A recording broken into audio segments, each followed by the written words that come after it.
eu nasci em Juiz de Fora, fui morar em Belo Horizonte, mas em 91 eu mudei para Juiz de Fora novamente. Juiz de Fora, nessa época, eu não sei se vocês sabem disso, Juiz de Fora era conhecida nacionalmente como a Catedral Brasileira do Adestramento. Não, então, os maiores treinadores da história antiga do treinamento canino brasileiro estavam em Juiz de Fora. Não, o Evaí falou isso. O Evaí falou isso. Para Juiz de Fora, o Evaí falou isso. E eu entrei nessa transição, porque a gente tinha lá o canil da Polícia Militar em Juiz de Fora, que era liderado por uma grande liderança da história do adestramento nacional, que é o Alberto Tran. Ainda está forte e lúcido hoje, vive lá em Juiz de Fora. É uma verdadeira lenda. É o cara que até hoje, na história do adestramento brasileiro, mais titulou cães no grau Schutzhund 3. Então, ele nesse ano, ele estava indo para a reserva na Polícia Militar. E estava surgindo ali naquele ano o Eugênio Gomes, nas primeiras provas dele. E Juiz de Fora estava numa ebulição, porque não só o adestramento militar, que naquela época participava, era o carro-chefe das provas de trabalho, mas estavam surgindo treinadores civis. O Juiz de Fora era um meio extremamente rico de treinadores. E o Eugênio foi surgindo nesse meio. E esse meu amigo, o Doca, ele começou a se interessar, ele tinha uma cadela e começou a treinar essa cadela em casa, ia num treinador que tinha lá para aprender com ele. E todo dia ele passava na minha casa com a cadela, de tarde, depois da aula, para mostrar os truques que a cadela aprendia. E eu ficava vendo aquilo. E aí, quando eu ia para casa da minha tia, onde minha cadela estava nessa época, né, que eu estava morando num apartamento nesse período, eu ficava tentando aplicar aquilo que o Doca me ensinava. E aí foi. Só que nesse bairro onde ficava a minha cadela, lá em Juiz de Fora, lá no bairro São Judas Tadeu, quem é de Juiz de Fora conhece isso aí tudo, tinha um criador tradicional, o Assis, que era corneteiro do Exército. E aí eu comecei a me interessar por aquilo, fiquei sabendo que eu via ele passar com os cães dele no bairro de vez em quando. Achava os cães bonitos, né? Fui lá e minha cadela abriu o cio, procurei ele para tentar cruzar minha cadela com um dos cães dele. E aí fez o cruzamento lá, mas infelizmente a cadela não pegou cria. Mas isso aí já jogou a sementinha do pastor alemão oficial, né, na minha cabeça. Logo mudei de volta para Belo Horizonte, aí em Belo Horizonte eu já fui morar numa casa e essa cadela foi para essa casa comigo. Mas eu fiquei com essa sementinha do treinamento e de tirar ninhada e tudo. Um dia eu procurei no catálogo, naquela época eu tinha catálogo, você lembra do catálogo? Talvez não lembro. Páginas amarelas, páginas amarelas, e procurei um adestramento pro meu cachorro, porque o meu cachorro ele era estúpido, um super cachorro, Apache. Tem vídeo dele também no YouTube, as últimas provas dele ainda competindo comigo. Tem vídeo dele de 94, tem vídeo de 95, tem vídeo de 97, tá tudo lá no YouTube, tem vídeo até preto e branco. Parece até que era muito antigo, mas naquele tempo já tinha colorido, era a minha câmera que era ruim mesmo. Mas aí, como o Apache era um cachorro de temperamento muito forte, não era um cão agressivo não, mas assim, de muita vontade de trabalhar, e a gente não tinha controle dele. Eu falei, eu tenho que contratar um adestrador, porque na mente do brasileiro, só se resolve o problema com cães contratando um treinador. E isso abriu uma oportunidade profissional no Brasil, né? Isso tem origem nas nossas origens étnicas e sociais, porque nós não temos o cão como constituinte da cultura dos povos que compõem essa miscigenação que é o povo brasileiro, né? E aí eu fui procurar. Achei lá o Canil Escola Nembla. Aqui eu vou citar os nomes todos para poder dar honra a quem honra, né? Eu achei lá o Canil Escola Nembla. E aí liguei, atendeu o telefone o Nelson Custódio Pedrosa, que foi outro cara que me inspirou muito. O Nelson já era um veterano, ele foi o primeiro brasileiro a disputar um campeonato mundial. Então ele foi em 1988 em Münster, na Alemanha, com um cão chamado Radar do Conto de Fadas, para disputar. Então é um fato histórico. E aí perguntei o preço, né? Eu já fiquei assim, porque, estudante é primo carnal de cachorro, né? Não tinha dinheiro para pagar adestramento. Aí quando ele falou o preço do adestramento, para mim eu não tinha condição. E aí eu perguntei se ele tinha um reprodutor para cruzar com a minha cadela. Ele falou, agora eu não tenho, mas liga aqui para a Sociedade Mineira Cães Pastores Alemães, que era a entidade estadual, né, que coordenava a criação, que é lá a Claudinha, que era a secretária, ela vai te indicar os criadores que têm reprodutores disponíveis. E aí a Claudinha me passou o telefone da Lucinha, que era uma criadora antiga, e do Pio, um grande treinador, um grande handler, um cara que fez história dentro do pastor alemão. E aí eu fui lá no Pio para levar minha cadela para cruzar. Aí nós fomos 2 ou 3 dias lá para poder fazer o cruzamento. Nessa época eu não tinha carteira, meu pai que me levava, né? Eu tinha 16 para 17 anos. E lá no Pio, o Pio falou assim comigo: ué, meu filho, por que você não vai treinar com a gente lá na base aérea? Todo sábado a gente encontra lá para treinar. Foi aventura, né? Ai. Dificuldade, né? Pronto. Aí comecei aí, todo sábado. Cara, eu terminava um treino de sábado à noite. Tava anoitecendo, assim, todo mundo colocando os cachorros nas carretinhas, indo embora. E eu já assim, rapaz, eu quero o próximo sábado. E aí meu pai que levava, eu e meu irmão. Meu irmão Marcel, que também é treinador, ele também é médico veterinário. E eu comecei eu comecei mesmo com os 16 anos, nessa época eu já estava com 17 anos. O meu irmão Marcel tinha 13 para 14 anos. E nós mergulhamos de cabeça nisso. E aí o evento nosso era ir sábado para treinar à tarde na base aérea da Pampulha. E lá eu comecei a treinar. E como o meu cão era bom demais, e aí eu fui e comprei um livro.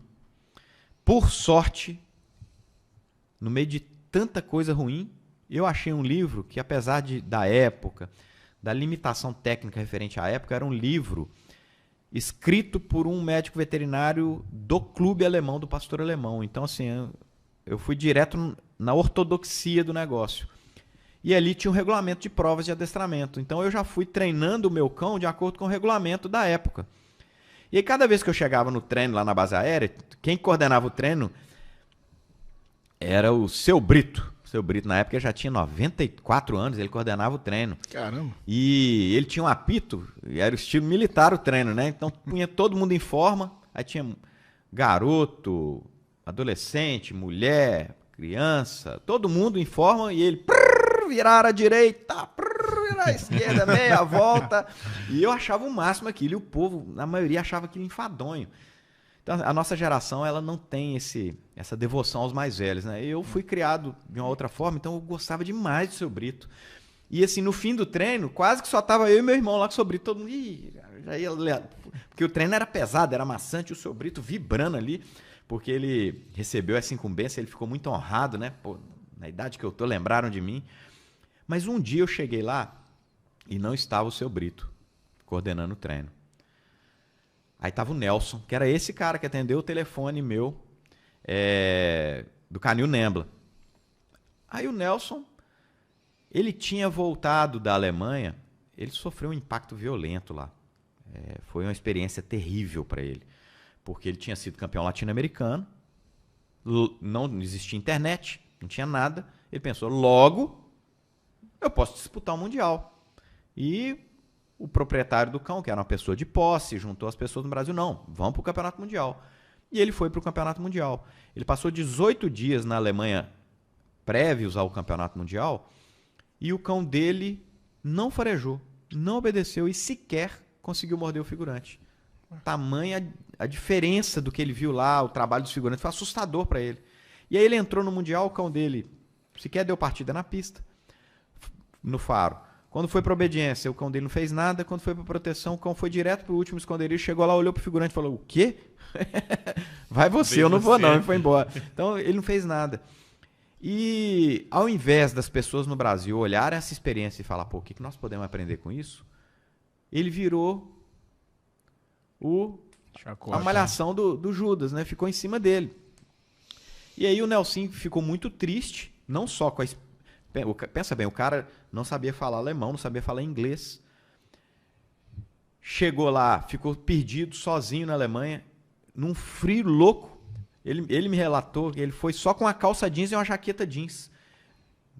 Nessa época que o inverno alemão estava começando, né? Final de outubro.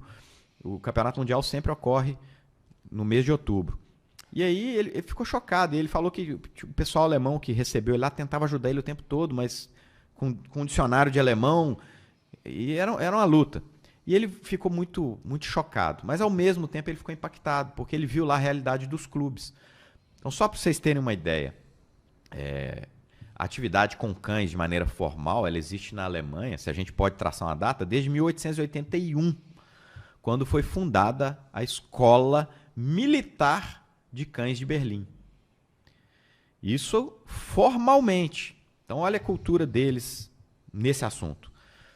Só na Segunda Guerra Mundial, os clubes, né, as pessoas dos clubes que foram para a guerra foram com 200 mil cães lutar junto ao exército alemão.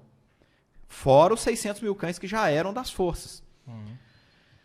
Hoje, a Alemanha só de IGP, a Alemanha, que é um país mais ou menos do tamanho de Minas Gerais, que é o meu estado, ela tem cerca de 16 mil clubes de IGP. Cada clube com 20, 30, 40, 50, dependendo do clube, 100 cães ativos treinando. Caramba. Se a gente vier para o Brasil, que é um país do tamanho da Europa Ocidental, nós temos aqui talvez 5 clubes no mesmo formato estrutural dos clubes alemães, e cada clube, se tiver 5 cães ativos treinando, é muito. Olha que diferente de realidade. Tem um dado de 1984, quando o Christoph Hummel, que foi um grande juiz alemão, veio ao Brasil, e eu tenho inclusive esse texto dessa entrevista dele, ele relatando que só naquele ano de 1984 foram titulados na Alemanha, lembra, a Alemanha é do tamanho de Minas Gerais, cerca de 8 mil novos Schutzhund 3. Caraca. Disso aí, junto com os já titulados, ia ter a peneira para os 120, 130 melhores, né, nas peneiras estaduais para disputar o campeonato alemão de adestramento. Se você for no campeonato brasileiro de adestramento hoje, você não tem 15, sei lá, 20 Schutzhund 3. E quando tem 20 Schutzhund 3, tem ali boa parte deles que estão titulando no campeonato. Ou seja, eles não foram titulados antes, como nos países desenvolvidos, você só vai para o campeonato já titulado. Então, não tem como a gente comparar a nossa densidade cultural canina com o que é a Alemanha. É muita pretensão. Eu vejo alguns treinadores brasileiros falar, não, nós temos que dar moral pro brasileiro, nós temos gente boa aqui. Gente, baixa a bola. Nós temos gente boa aqui, sim, em relação à nossa grande maioria. Então nós temos alguns destaques no Brasil. Tem gente, e não é à toa, é porque são pessoas que têm se dedicado. Tem aí, talvez 5 pessoas no Brasil que têm se dedicado muito. E já estão num patamar, não digo no patamar dos alemães, dos europeus, mas melhores do que muitos lá na Europa. Sim. Isso é um grande mérito. Agora, daí para falar que nós já temos gente no Brasil a ponto da gente desprezar a necessidade de trazer gente de fora, gente, eles estão 1000 anos-luz na nossa frente. E aí o Nelson veio com isso de lá e viu que lá as famílias participam, as crianças vão para o clube, tal como é o futebol aqui no Brasil, né? Hoje já não é mais tanto, mas futebol de várzea, a nossa geração principalmente acompanhou. Você chega lá de noite, lá em Minas tem o famoso torneio Corujão. Então toda noite as famílias se reúnem nos campos e aí tem as diversas categorias, desde o infantil até o adulto. E tem um torneio na cidade de Belo Horizonte, na grande Belo Horizonte, tem torneio estadual. E depois do jogo tem aquela resenha, o pessoal vai tomar cerveja, todo fim de semana a mesma coisa. Então imagina essa imagem do futebol. É a mesma coisa, só que treinando cachorro lá na Europa. Então o pessoal termina o expediente de trabalho durante a semana, já chega, põe os cães na carretinha, vai a família inteira para o clube treinar. Eu vivi isso lá. Fim de semana, sábado, é o dia inteiro no clube, domingo é o dia inteiro no clube. Então, a vida deles é isso. E o Nelson viu isso lá e voltou com o projeto de tentar fazer isso de alguma forma aqui. E ele montou uma escolinha para crianças. E aí, quando o seu Brito não pôde ir no treino, ele assumiu o treino lá uns 2 ou 3 sábados. Não lembro o que aconteceu com o seu Brito nessa época, não sei se ele teve adoeceu, alguma coisa assim. E aí ele viu em mim e no meu irmão, nossa, aí, mais juntei. E ele veio falar comigo aqui, por que você não disputa campeonato de adestramento? Aí eu falei, não, mas eu humilde, né? Meu cão não tem nem pedigree. Ele falou, não, para adestramento não precisa disso não. Pronto. E como o meu cão sempre destacava em relação aos outros, porque o cão era muito bom e eu me aplicava muito no dever de casa durante a semana, aí um dia era o Nelson, outro dia era o seu Brito. E aí um outro cara que me deu um incentivo fantástico também foi um sobrinho do Nelson, de nome Júnior, vulgo Juninho, também tem contato até hoje, está no pastor alemão até hoje, foi um dos que falou, não, cara, não tem isso não, você consegue treinar, você está indo muito bem. E aí um dia eu cheguei lá no treino, tinha uma outra pessoa coordenando o treino.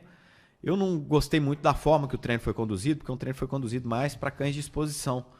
E aí no fim eu fui perguntar para ele no meio da roda assim, né?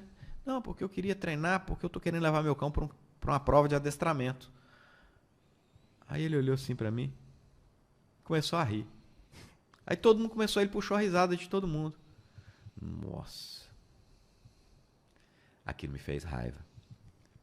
Eu falei, você vai ver. E tô aí. Aí que te deu o gás, né? Poxa, aí veio o gás. Beleza. Aí, nessa época, quem era esse cara ali? Não, eu prefiro não citar. É falecido, bom, inclusive. Você tá falando do seu irmão, inclusive ele acabou de postar aqui.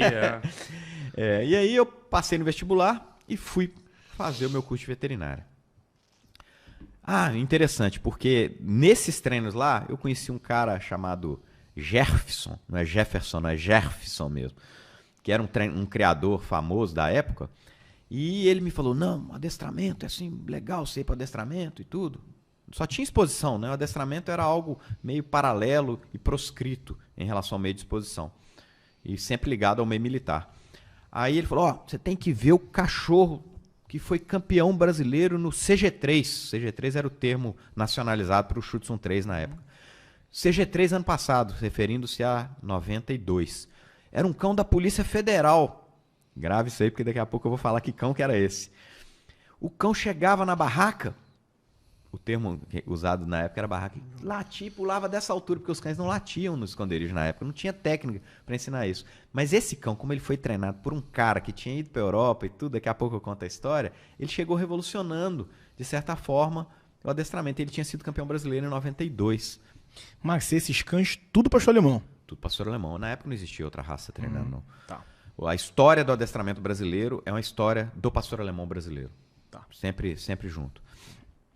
E aí, eu fiquei com esse negócio também na cabeça. 93, passei no vestibular. E um dia lá, durante ainda meu estudo, fiquei sabendo que eu entrei de sócio na Sociedade Mineira. Então, a minha filiação, então formalmente eu entrei para o sistema em março de 93. Aí o Campeonato Brasileiro de Adestramento era em Belo Horizonte. Chego eu no Campeonato Brasileiro de Adestramento. Eu tinha tido acesso a um vídeo, eu acho, de um campeonato lá fora, chegou na minha mão.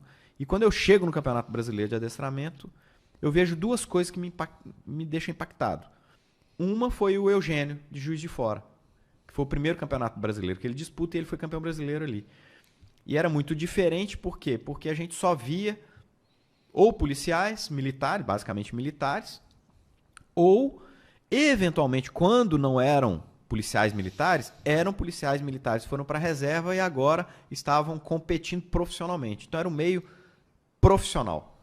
Aí de repente eu vejo um jovem de classe média que fazia aquilo por hobby.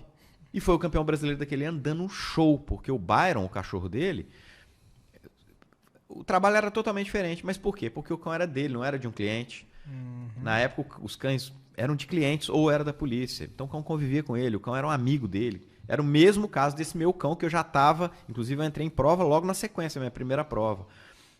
Então é diferente, você convive com o cão, a prova de adestramento, o treinamento para a prova só é uma das partes da vida do cão. Então você vai para uma lagoa, você joga bola, você joga pedaço de pau e aquilo ali vai ajudar no busca de halter dele. E eu criei uma empatia muito grande com o Eugênio, nós ficamos grandes amigos, somos grandes amigos até hoje, ele foi meu padrinho de casamento. E aí, eu passei a treinar todo fim de semana com ele em Juiz de Fora. Então, eu viajava de Belo Horizonte para Juiz de Fora todo fim de semana para treinar com o Eugênio. E ali nasce um núcleo. Então, na Juiz de Fora, que já era a Catedral Brasileira do Adestramento, nasce um núcleo meio à parte, que era dos garotos civis amadores que treinavam para adestramento. E o Eugênio tinha sido o primeiro campeão brasileiro dessa turma aí. Eugênio começou aí um ano antes de mim. Eugênio, meu irmão e o Rodrigo Paiva, que hoje mora em Vila Velha. Eugênio foi campeão brasileiro nesse ano. Logo na sequência, o Rodrigo foi campeão brasileiro. Logo na sequência, o meu irmão foi campeão brasileiro. Logo na sequência, eu fui campeão brasileiro. E a gente, esse núcleo, nós quatro, né? Nós somos os responsáveis de uma maneira sistemática por inverter a chave do treinamento canino brasileiro. Tanto no que tange à questão da concepção, civis agora treinando numa visão esportiva, como também na percepção das questões de comportamento, uso de comida, uso de bola. Então, de maneira sistemática, propositiva e em um movimento, começa aí o treinamento motivacional no Brasil e também o uso da caça na proteção. Por quê? Porque nós começamos a ver umas fitas de vídeo que chegavam da Europa, às vezes, só via assim, eu vi uma fita que o antigo juiz, o senhor Paul Fischer, veio da Europa, de uma escolinha de treinamento na Europa, e o cachorro carregando a luva, a gente, opa. Porque até então, luva era EPI. Os cães eram treinados só pelo conflito social. E, para não machucar o braço, usava luva. Mas não existia esse negócio de carregar a luva. De repente, a gente descobre que a luva poderia favorecer o desenvolvimento do cão. Então, os nossos cães eram mais rápidos, eram mais autoconfiantes, a gente conseguia ensinar melhor o latido no esconderijo, porque quando o latido, a gente usa a caça no latido, isso favorece. É lógico que isso aqui é o pensamento da época, tá? Hoje a gente já mudou completamente. Enquanto o pessoal está entrando na caça, hoje a gente já tem uma visão, opa, não é que os antigos estavam certos. Tem uma frase interessante, um diálogo entre dois grandes zoólogos do início do século XX, que um mais pessimista virou para o outro, né? O Jacob Yuxkel, pessimista porque as descobertas dele estavam sendo derrubadas pelas novas descobertas da ciência, ele vira para o Otto Köhler e fala assim, a verdade de hoje nada mais é do que o erro do amanhã. Aí o Otto Köhler vira para ele, não, meu caro. A verdade de hoje é um caso particular do amanhã. Então, hoje nós estamos voltando nas coisas dos antigos, porque os antigos estavam certos. Sim. É lógico que hoje nós temos uma forma de fazer uma leitura mais sofisticada do que eles faziam. E hoje nós estamos recuperando, pena que nós perdemos em muito, conhecimentos do uso do conflito social, da defesa, da agressão que os antigos tinham. E nós simplesmente abolimos. A ponto de o Brasil e o mundo virar refém da caça no treinamento. Opa, vamos de leve aí, vamos voltar lá atrás. E hoje o mundo inteiro está passando por uma revisão desses conceitos todos. E o Brasil também. E eu também estou entre os caras no Brasil que estão tentando rever isso para dentro do Brasil.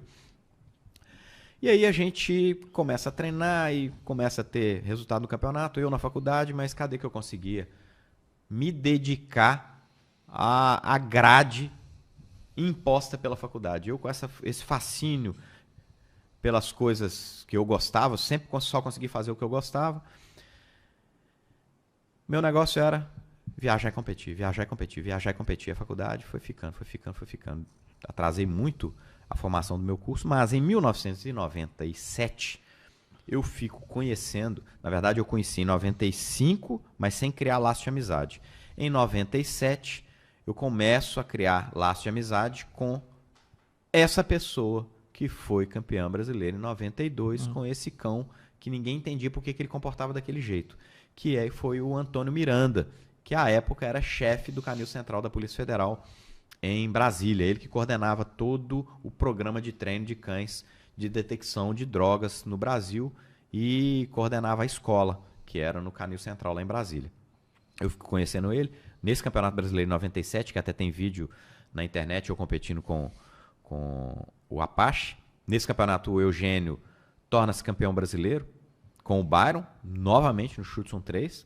O Rodrigo é campeão brasileiro também, e eu tô com o Apache. Infelizmente, eu fui mal na proteção, fui bem no faro, fui bem na obediência. Uma obediência memorável, não existia obediência, depois vocês olhem aí na internet, não existia obediência naquela época, naquele padrão. Foi assim uma quebra de paradigma aquela obediência, né? Até europeu, às vezes, quando vem ver minha obediência, fala, não, mas naquela época você já fazia uma obediência dessa?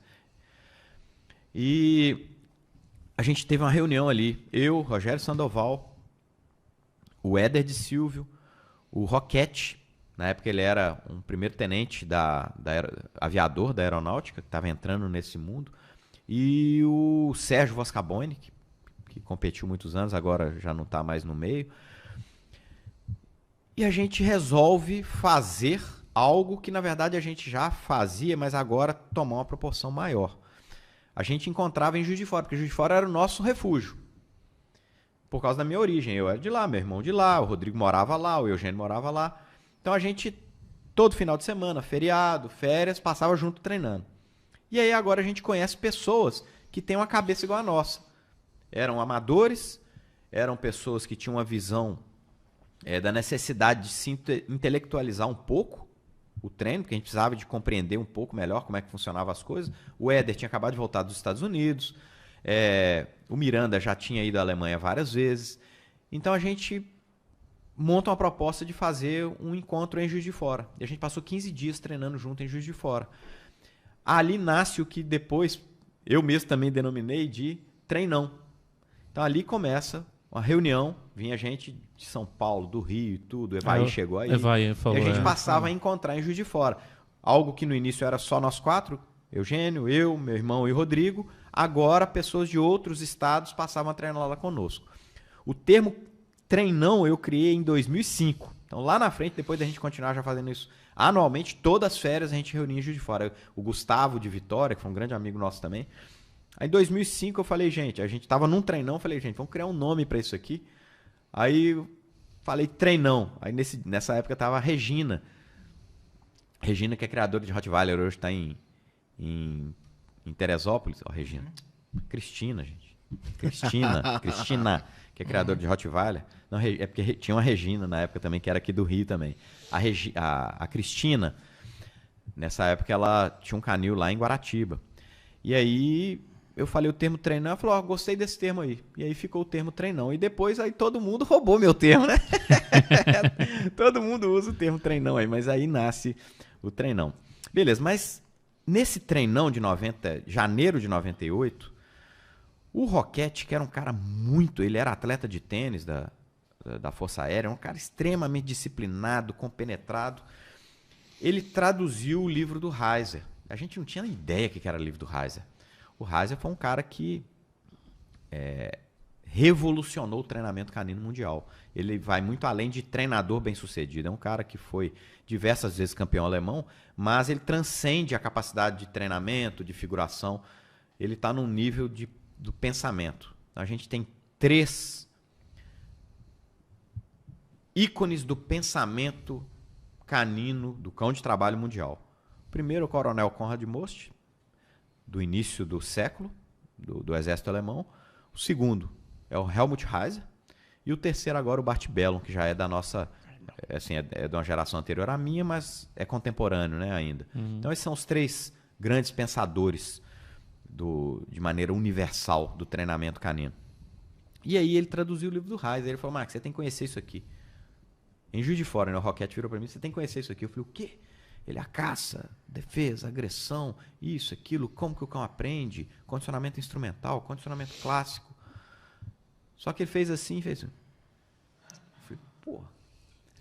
E eu ficava tentando olhar o livro dele, às vezes ele ia marcar uma pista de faro, eu no carro com ele, eu folheava o livro ali.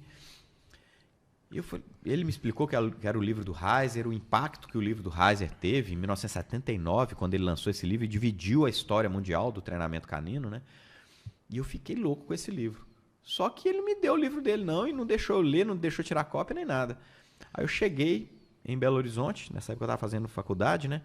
E, pô, já tinha internet. Aí eu consegui comprar. Eu acho que foi até na Amazon, naquela época.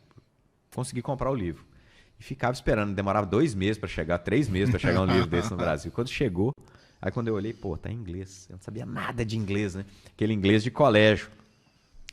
E aí eu sentei nas minhas férias, livro de um lado, dicionário do outro e um caderno para fazer glossário do outro. Eu gastei o primeiro dia fundindo a cuca ali para montar o glossário da primeira página. E aí fui.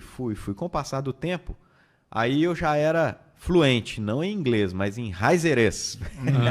O livro do Reiser eu já sabia ele de cor e salteado. Eu cheguei a ler, eu acho que 120 vezes nessas férias esse livro. Isso? Caramba! Foi assim, uma vez até da outra. E a partir dali eu comecei a montar um compilado para mim. Isso foi janeiro de 98.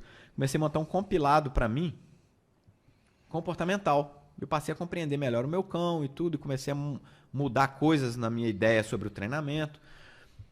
Na sequência, eu duro, né, sem dinheiro, estudante. Vira uma amiga minha, aí em 98, já estava chegando a época da formatura, né? Uma amiga minha, Max, você é louco mexer com cavalo? Você vai ser só mais um dos milhares de veterinários de cavalo. Não, mas eu tô pensando em mexer com nutrição, gado de leite. Não, você é louco. Cara, você é o único médico veterinário do Brasil que entende de treinamento. Cara, vai ser feliz, cara. Vai fazer o que você gosta de ganhar dinheiro. Eu fiquei com isso. Essa colega se chama Geisa. Hoje ela é capitão do Exército. Eu fiquei com isso na cabeça. Mas assim, na sequência, dentro da escola de veterinária, e muitas escolas ainda têm isso, tinha uma empresa de fomento ao empreendedorismo universitário. Chamava Vet Júnior. ela tinha lá uma relação com o Sebrae. E nessa época, quem era presidente da VET Júnior era um estudante veterinário lá chamado Paulo, que gostava muito de cachorro. A gente conversava muito de cachorro. Ele falou, Max, você que está conhecendo aí de comportamento, por que você não dá um curso de comportamento aqui na escola?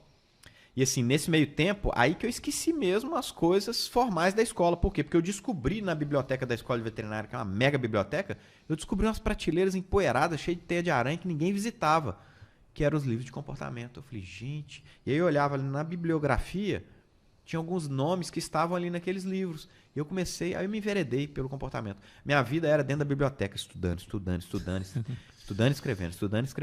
escrevendo. Dali...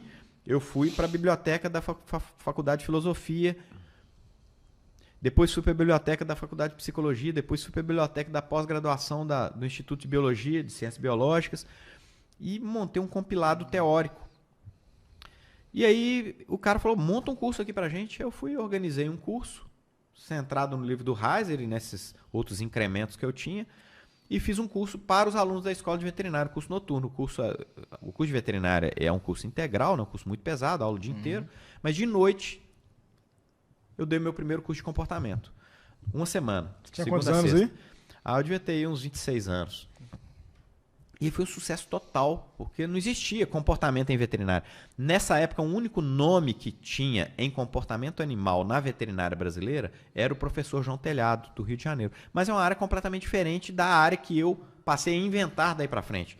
Porque o comportamento canino aplicado ao treinamento canino no Brasil foi por mim inventado, de uma maneira assim, intuitiva, né? Eu que comecei, eu fui pioneiro disso.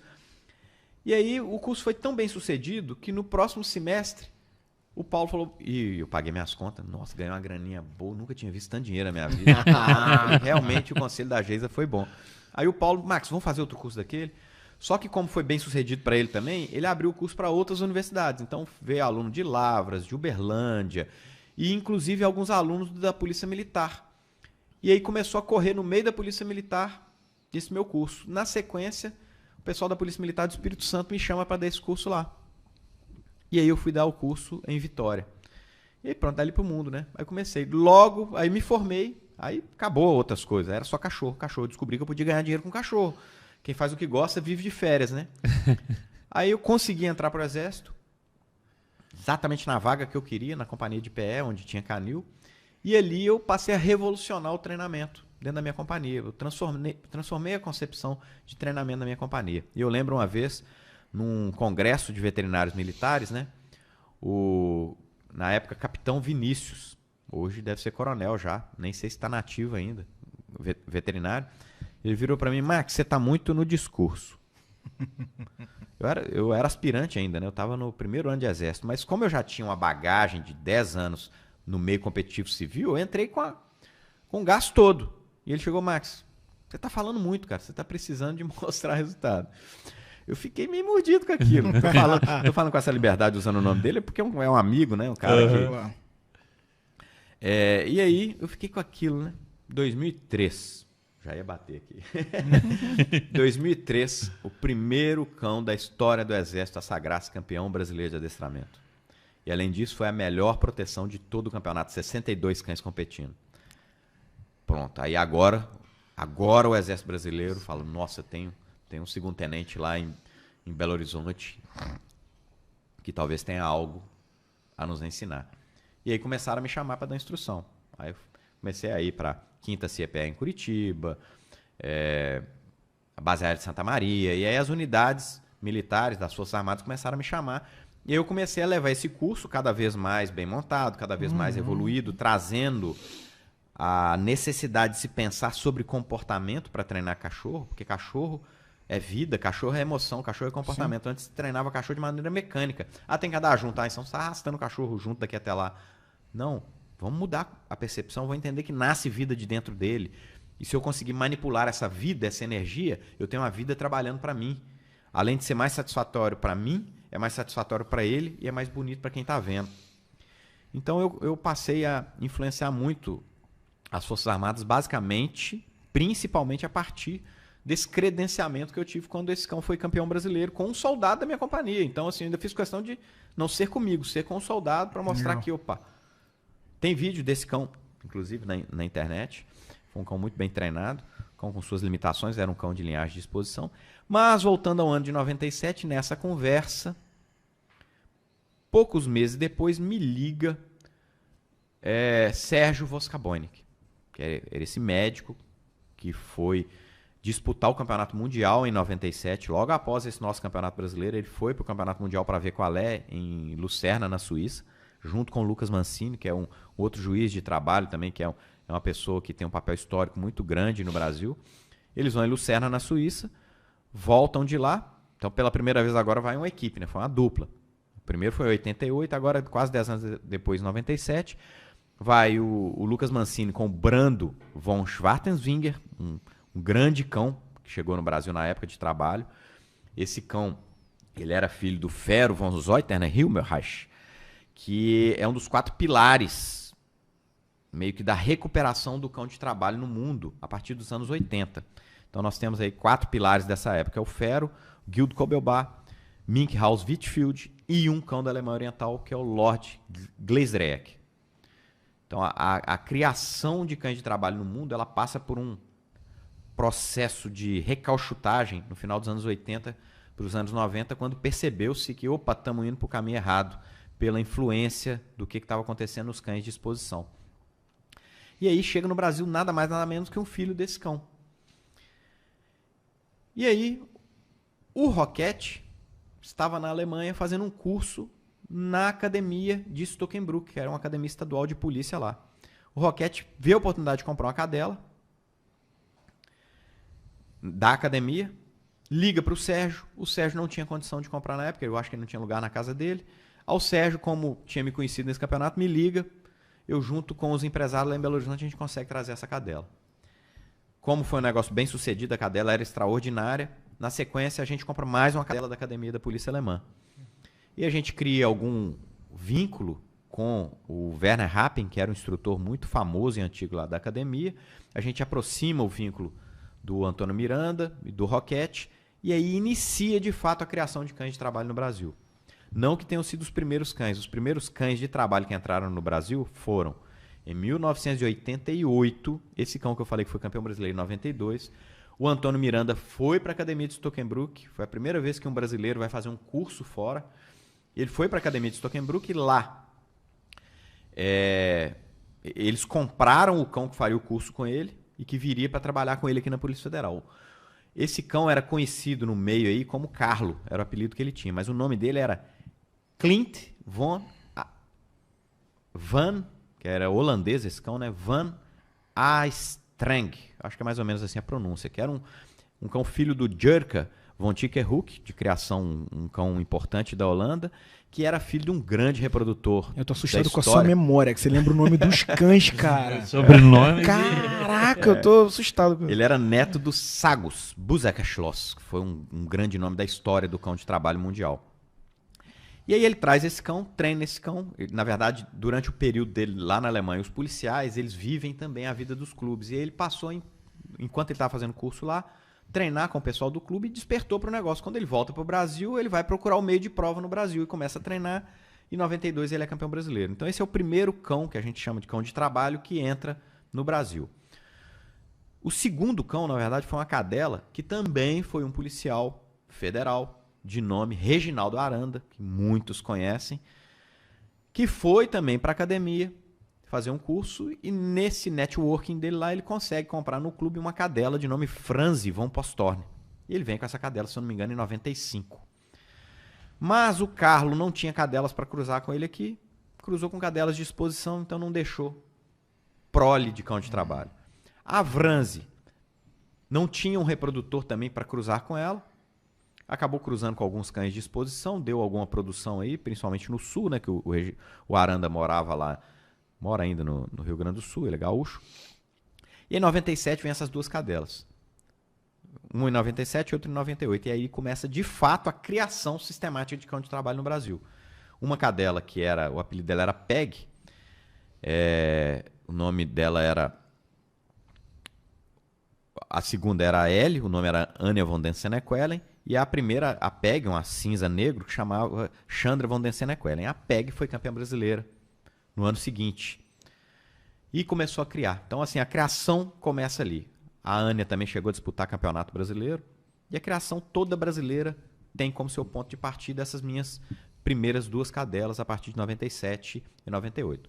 Na sequência, a Franzi teve a oportunidade de conhecer, de cruzar com um cão de trabalho, já um outro cão de trabalho que o Miranda trouxe também, de nome Dom von Weisbinderbusch, que era filho de um cão alemão de nome Kim von Vershofer, que também era um cão já no final dos anos 90, de muita importância na criação.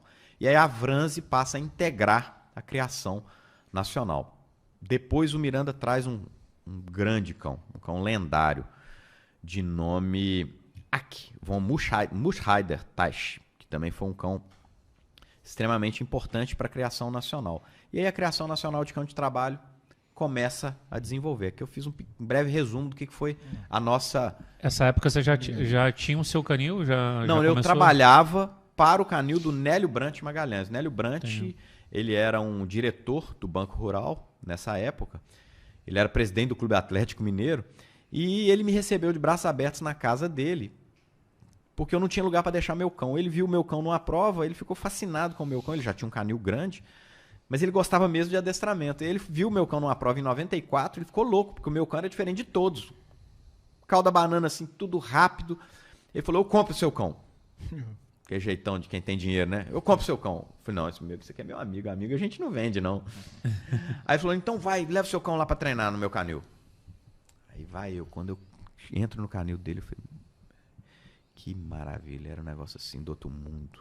Eu falei, meu amigo, você deu bobeira em me convidar para vir pra cá. Aí dali eu não saí.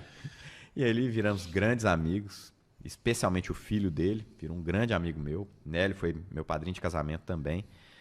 E o nome do canil dele, Canil Sadonana, foi fundado em 1991. Então eu começo em 91 e ele, em paralelo, funda o Canil Sadonana. Só que, quando foi no final dos anos 90, ele já estava desanimado, o filho dele estava desanimado, e aí eu herdei o canil dele, o nome, né, do canil dele. E como eu já tinha criado uma identidade muito grande do meu nome com o nome Sadonana, então ninguém sabia que Sadonana era do Nélio.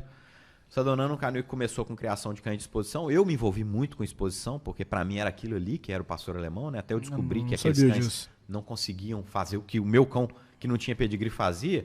E aí começa a minha luta desenfreada em tentar achar um outro cão semelhante ao meu.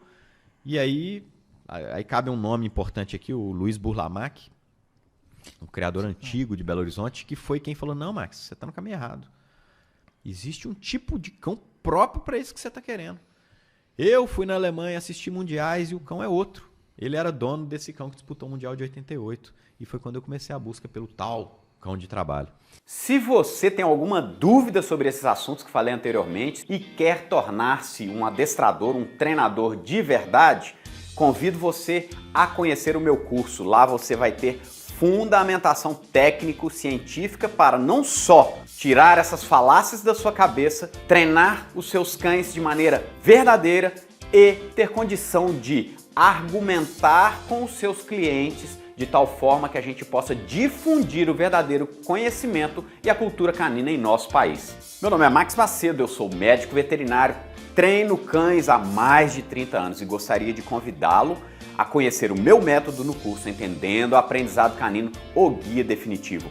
Venha se aprofundar no conhecimento técnico, científico e em uma metodologia inteligente, clara, fácil de entender, para que você saia definitivamente da obscuridade e torne-se um profissional que realmente sabe o que está fazendo.